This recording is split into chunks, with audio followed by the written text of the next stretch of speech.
So it's been a while since I've done one of these videos about streaming equipment, but the following items that I'm going to go over will get you up and running as a new streamer. If you need to buy brand new equipment, some of this is sort of budget aimed and will get you up and going with really good quality for a solid price tag. Now, obviously, this is not aimed at giving you like elite quality. I'm not going to be pricing you out on $200 microphones and a couple $100 webcams and all that.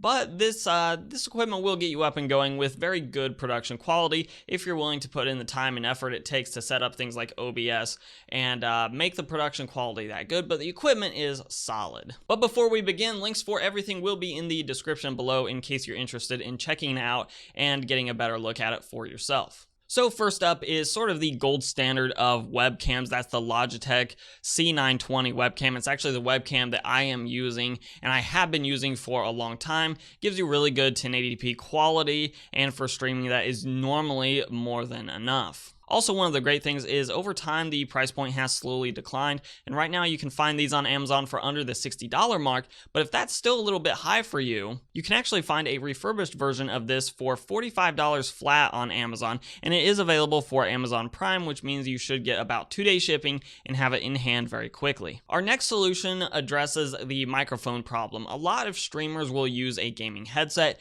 and frankly the microphone in most gaming headsets are subpar at best, and many of them actually have very bad microphones. Instead, I prefer a standalone microphone just because it gives you a richer sound quality and does help your stream stand out a little bit above some of the rest. And a great entry-level option is the Blue Snowball at just $50 right now, and it will get you up and running with a far superior sound than will a gaming headset's microphone. Importantly, the Blue Snowball has a somewhat small footprint on your desk with its tripod stand, and with its USB interface, it makes recording audio directly into your computer very simple.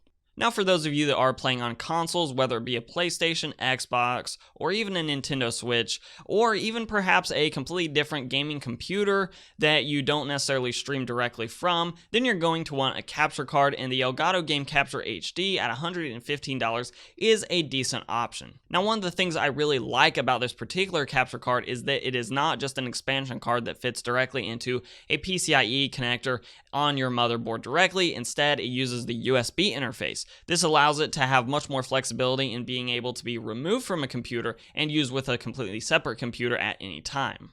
In addition, Elgato is a very reputable company in the capture card space, and at $115, it's actually not exactly on the high end of capture cards in the first place. This particular capture card does give you a couple options for streaming. You can go 1080p at 30 FPS, or you can go 720p at 60 FPS, both of which would give you very solid quality for streaming to places like Twitch or YouTube, especially as an entry-level streamer. And finally, and most expensively, we have the Elgato Stream Deck. Now, this is by no means an essential. However, if you do have the money for this, this will make your life a lot easier. Basically, the Stream Deck gives you a 15-button direct interface with either OBS Studio, Twitter, Twitch, and several other services.